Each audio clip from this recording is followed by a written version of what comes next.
First Contact and Silent Observers. Commander Sarah Chen stood at the observation deck of Europa Research Station, watching Jupiter's massive form dominate the horizon. After 15 years of deep space research, she thought she'd seen everything the solar system could throw at her. She was wrong. "Commander, you need to see this." Dr. Raj Patel's voice crackled through her comm unit. The leading quantum physicist had been monitoring the strange energy fluctuations between Europa and Ganymede for the past week. In the station's quantum detection lab, holographic displays showed impossible readings. Streams of particles were moving between Jupiter's moons in patterns too precise to be natural, too complex to be human-made. "Look at these quantum signatures," Raj pointed to the intricate dance of particles. "They're maintaining quantum coherence at a macroscopic scale. That's not supposed to be possible." Sarah studied the patterns, her military training kicking in. "These aren't random. They're organized like fleet movements." "Exactly," Raj nodded, pulling up another display.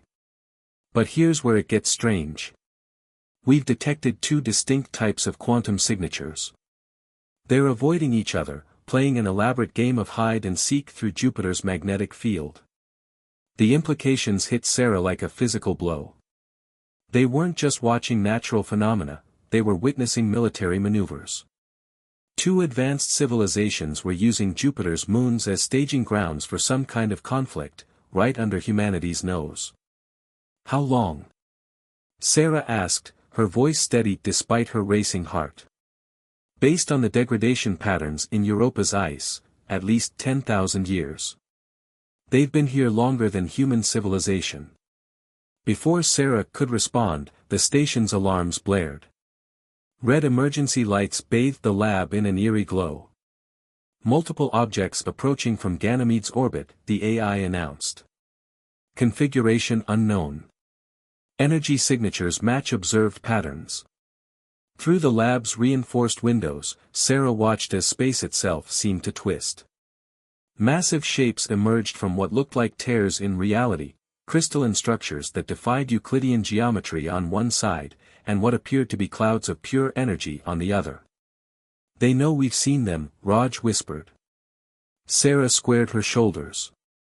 Humanity had just been dragged onto a cosmic chessboard, and their first move would determine Earth's fate. "Send everything we have to Earth. And get me a quantum channel to mission control. If we're about to make first contact with not one but two alien civilizations, we do this by the book." The crystalline ships moved closer, their surfaces refracting Jupiter's light in impossible ways. The energy clouds pulsed with colors that human eyes were never meant to process. As Sarah prepared for humanity's first official contact with alien life, she couldn't shake the feeling that they hadn't discovered this conflict by accident. "Dr. Patel," she said, her eyes fixed on the approaching vessels, "why do I get the feeling we're not just observers anymore?" "Because we're not," he replied, his fingers flying over holographic controls. "These quantum signatures, they're changing. Both sides are adapting their patterns to match our quantum detection technology. They're not hiding anymore, Commander. They're reaching out." A new signal cut through their communications, simultaneously ancient and immediate, carrying meaning in ways that transcended normal spacetime. The message was simple but changed everything. "Children of Earth, you have evolved enough to see us. Now you must choose." Sarah Chen, veteran commander of humanity's farthest outpost, took a deep breath. 20 years of training hadn't prepared her for this moment, but humanity's greatest strength had always been adapting to the impossible. "Open a channel," she ordered. To both of them. Humanity's first words to two ancient alien civilizations would not be a choice between sides, but an invitation to something neither species had considered in their millennia of conflict: dialogue. The quantum storms around Jupiter intensified, and Sarah Chen prepared to demonstrate why humanity's greatest weapon had always been its ability to find a third option when presented with an impossible choice. The real war was just beginning, and humanity had inadvertently become its most important player. The quantum bridge. Dr. Maya Rodriguez had always believed that mathematics was the universal language.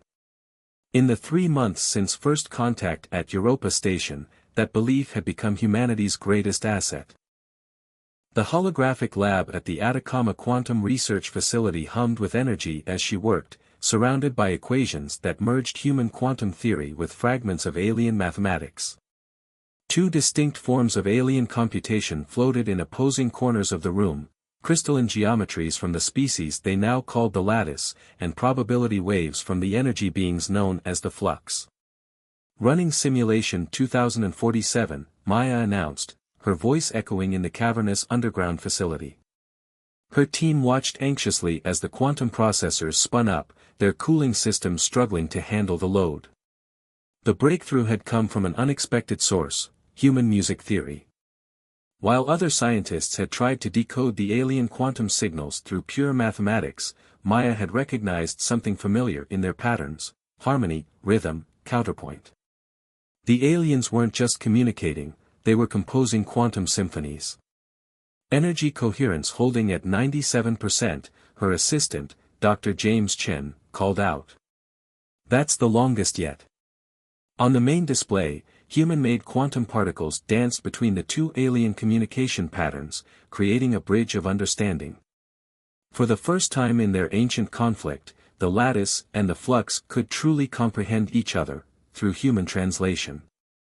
"We're ready," Maya said, her fingers hovering over the final command sequence. "Alert Commander Chen on Europa." Thousands of kilometers away, Sarah Chen watched as the quantum bridge activated. The crystalline ships of the lattice and the energy clouds of the flux had maintained their distance from each other, using Europa Station as neutral ground. Now, they would truly communicate for the first time in millennia. "Quantum bridge stable," Maya's voice came through the comm, beginning translation protocols. The message that came through was simultaneously beautiful and terrifying. Both species shared their histories, their reasons for war, their fundamental worldviews, all translated through humanity's unique understanding of quantum harmonics. The lattice existed in perfect, crystalline order, believing that the universe required structure to survive entropy. The flux embraced chaos and change, seeing static patterns as a form of death. Their war wasn't just about territory, it was about the fundamental nature of existence. "We've got a problem," James suddenly announced.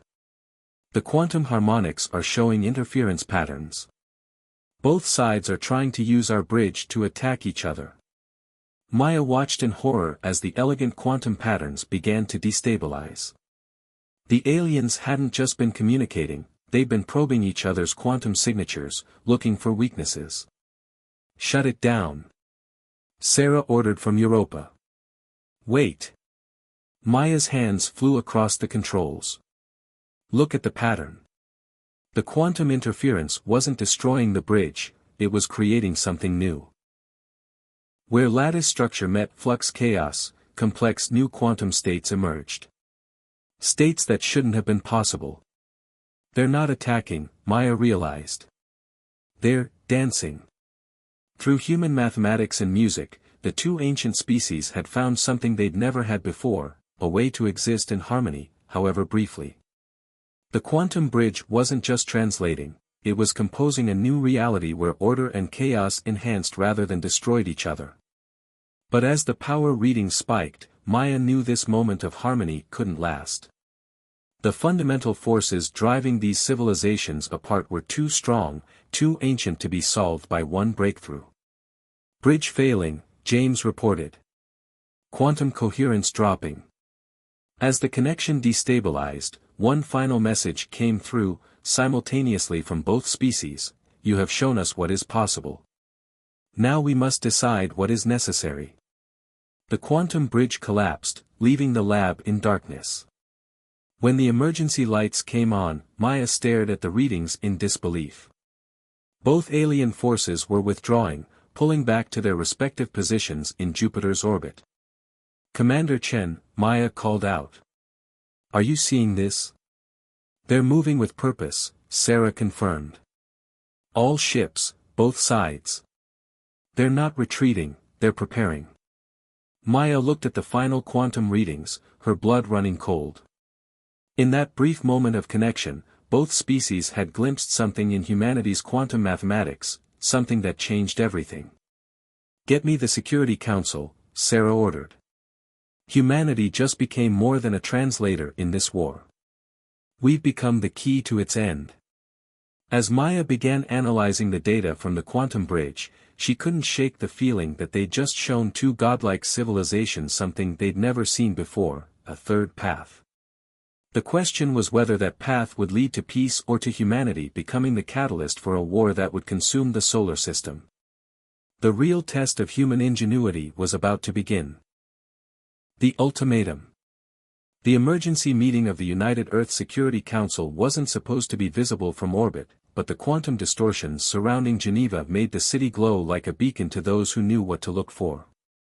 Admiral Helena Vasquez stood before the assembled leaders of humanity, her holographic presentation showing the impossible, a simulation of the sun beginning to crystallize. "The lattice has made their position clear," she announced, her voice steady despite the magnitude of what she was reporting. "Either we help them impose quantum order on the solar system, or they'll do it themselves, starting with our star." The room erupted in chaos. Quantum feeds from Europa Station and the Atacama facility showed the massive crystalline vessels of the lattice moving into formation around Jupiter, their geometry more rigid, more threatening than ever before. Dr. Maya Rodriguez's hologram appeared beside the Admiral. "The flux has responded with their own ultimatum.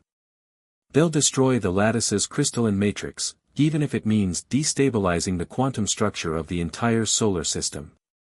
Security feeds showed energy storms gathering between Mars and Jupiter, the flux preparing for what could be the final battle of their ancient war. Humanity's solar system had become ground zero for a conflict that could end with everything reduced to either perfect, static crystal or pure, chaotic energy. "How long do we have?" the council president asked. 36 hours, Helena replied. "That's when the lattice's stellar crystallization process begins." Maya's quantum simulations painted a grim picture. If the sun crystallizes, Earth freezes. If the flux intervenes, the quantum backlash could tear the solar system apart. Either way, humanity ends. But Admiral Vasquez saw something in Maya's eyes, that familiar glint of human inspiration in the face of impossible odds. "Unless," Maya continued, "we show them something they've never seen in their millennia of warfare, true quantum harmony." She brought up the data from the quantum bridge experiment. Both species exist at extreme ends of a quantum spectrum. The lattice seeks perfect order, the flux perfect chaos. But our quantum bridge showed us something incredible. There's a state between them, a quantum superposition that our minds can comprehend because we exist in that balance naturally. "You want to replicate the bridge experiment?" Helena asked. "It barely lasted 5 minutes. "No," Maya's hologram smiled. "I want to turn the entire solar system into a quantum bridge." The plan was audacious.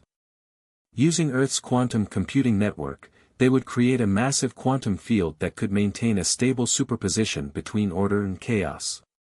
The sun itself would become the conductor of this cosmic symphony.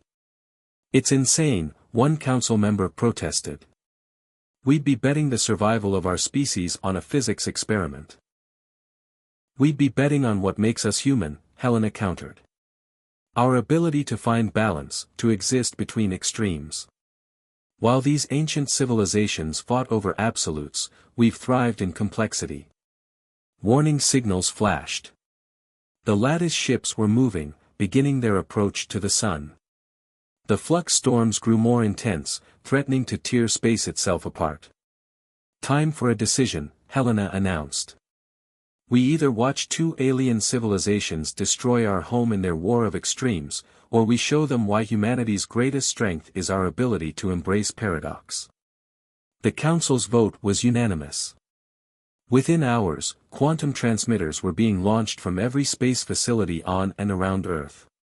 The plan would require precise coordination between Maya's team in Atacama, Commander Chen's forces at Europa Station, and every quantum-capable device on Earth. As Helena watched the preparations from her command center, she received a quantum message simultaneously from both alien species: "Your solution is impossible.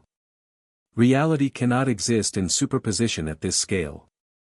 Her response was pure humanity: "Watch us." The next 24 hours would determine not just the fate of Earth, but whether the universe would be ruled by order, chaos, or something far more interesting: the beautiful complexity that only humans seem to understand. The quantum symphony was about to begin, and humanity would either compose its masterpiece or its final note. Operation Starbridge. The sun looked wrong. Even through the quantum-filtered windows of the International Space Station's new command center, Admiral Vasquez could see the crystalline patterns beginning to form on its surface. The lattice's work had begun.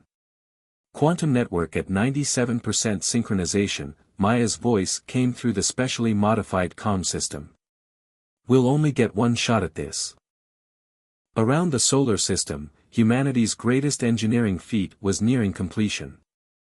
10,000 quantum resonators formed a web between Earth and the Sun, each one designed to channel and shape the fundamental forces that the lattice and flux had been fighting over for millennia. "Commander Chen, status at Jupiter?" Helena asked. "Both alien fleets are advancing," Sarah responded from Europa Station. "The flux storms are. I've never seen anything like this. They're tearing holes in space itself." Maya's quantum harmonics team in Atacama had worked out the impossible mathematics. The resonator web wasn't meant to stop either side, it was designed to create a quantum state that could only exist through the interaction of order and chaos. A dance instead of a war. "Beginning primary sequence," Maya announced. "Quantum field generators online." The resonators activated one by one, creating a cascade of quantum effects that rippled through space. The sun's surface flickered as crystalline patterns fought against waves of pure energy, the lattice and flux bringing their full power to bear. "They're attacking the web." Sarah's voice was tense. "Both sides are trying to destroy the resonators." But something unexpected was happening. As each alien force attempted to destroy the human technology, their quantum signatures began to intermingle through the web's carefully designed pathways. Order and chaos, structure and entropy, all flowing through human-made channels that transformed conflict into conjunction. "Look at the readings," Maya said with wonder. "The quantum field, it's self-stabilizing. The more they fight it, the stronger the harmony becomes." On the sun's surface, crystalline structures began to pulse with energy. The flux storms, instead of destroying the patterns, were making them dance. Through humanity's quantum web, the fundamental forces of reality were finding a new way to exist. "We're receiving signals," Sarah reported. "Both species at once. They're asking how this is possible." Helena smiled. "Send them the data. Let them see what we see." Through the quantum web, humanity showed the ancient civilizations something they'd forgotten in their eons of warfare: that the most beautiful and stable patterns in nature weren't built on perfect order or perfect chaos, but on the endless dance between the two. The aliens' response came in waves of quantum data that the human translators struggled to process. Confusion, revelation, and something that might have been awe. "They're standing down," Sarah announced. "All lattice ships are powering down their crystallization arrays. The flux storms are dissipating." But Maya's voice cut through the moment of triumph. "Admiral, we have a problem. The quantum harmonics are still building. The web, it's more than just a bridge now. It's becoming something else." The space between the resonators began to shimmer with new forms of light. The quantum dance between order and chaos was creating something unprecedented, a new state of matter, a new way for reality itself to exist. "The aliens are trying to communicate again," Sarah reported. They're saying we've done something they thought was impossible. We've created a third path." Through the quantum web, fragments of understanding flowed between three civilizations. The lattice and flux had fought for so long because they couldn't imagine another way to exist. Humanity, with its embrace of contradiction and complexity, had shown them an alternative. The resonators are evolving, Maya's voice held a note of awe. The quantum field is generating new patterns, new possibilities. This isn't just stopping a war, we're creating a whole new way for quantum reality to organize itself. Admiral Vasquez watched as the sun's surface settled into a shifting pattern of crystalline energy, neither purely ordered nor chaotic, but alive with endless possibility. Humanity hadn't just prevented the destruction of their solar system, they transformed it into something new. Send a message to both species, Helena ordered. Tell them we're willing to share what we've learned, to help them understand this new quantum state. But our solar system remains under human protection. The response came instantly, in perfect quantum harmony, you have become the teachers. We have much to learn. As the quantum web continued to evolve, Helena realized that humanity's first major act on the galactic stage hadn't been to win a war, but to show two ancient civilizations that the universe was far more interesting than either of them had imagined. The real work was just beginning. Legacy of the Stars. 5 years after Operation Starbridge, the observation deck of the new Quantum Harmony station offered the most extraordinary view in human history. Dr. Maya Rodriguez stood beside Admiral Vasquez, watching the impossible ballet taking place around their sun. Lattice ships, their crystalline structures now fluid and dynamic, danced with flux energy patterns in ways that defied old understanding of physics.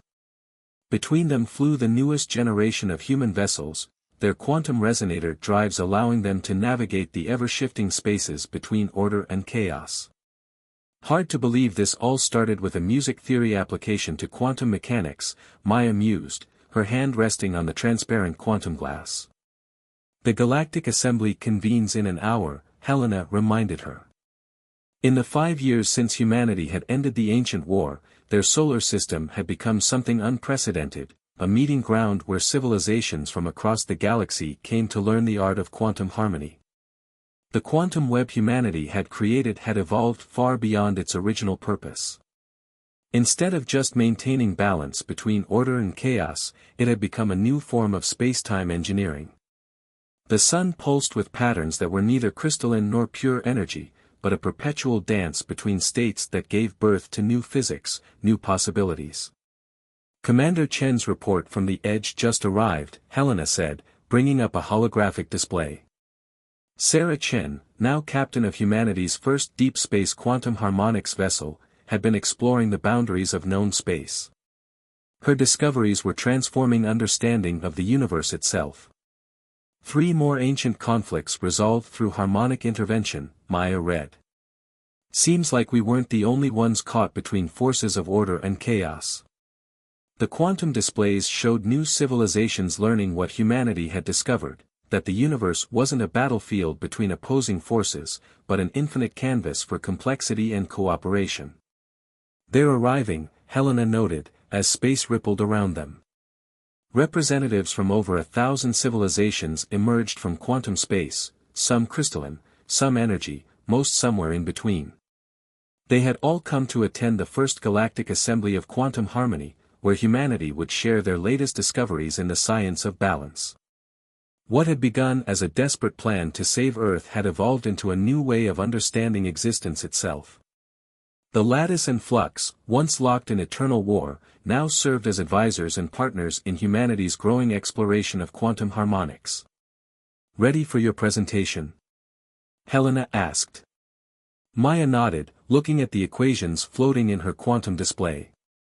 Her team had finally cracked the underlying mathematics of consciousness itself, proving that awareness arose from the same dance between order and chaos that humanity had harnessed to save their solar system.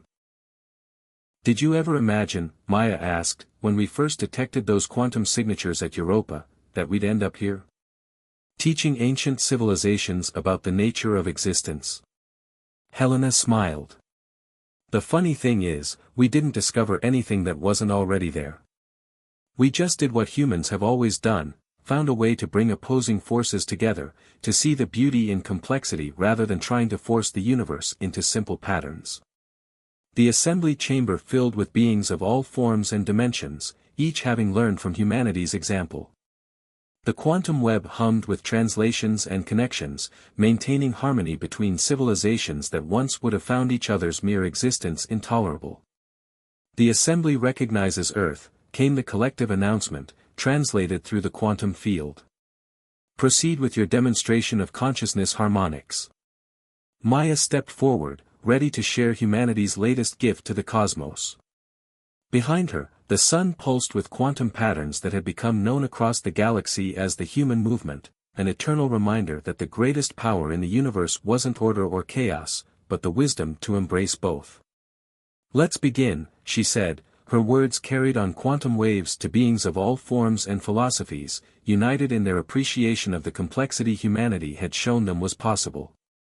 In the space around the station, lattice ships and flux storms continued their eternal dance, no longer at war but in harmony, a living testament to humanity's greatest contribution to the cosmos, the understanding that the most beautiful patterns emerge not from the victory of one force over another, but from the endless, intricate dance between all possibilities.